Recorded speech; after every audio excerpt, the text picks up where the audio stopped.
আজকে 2 মাস 2-3 দিন আসের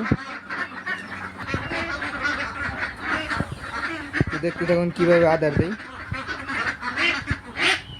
আমি পুরা দিলাম ডিম মাকই, তারপর ডিম দানা দেখুন মাকই দিতেছি, দানাও দিয়ে দিছি, মিক্স করে দিম।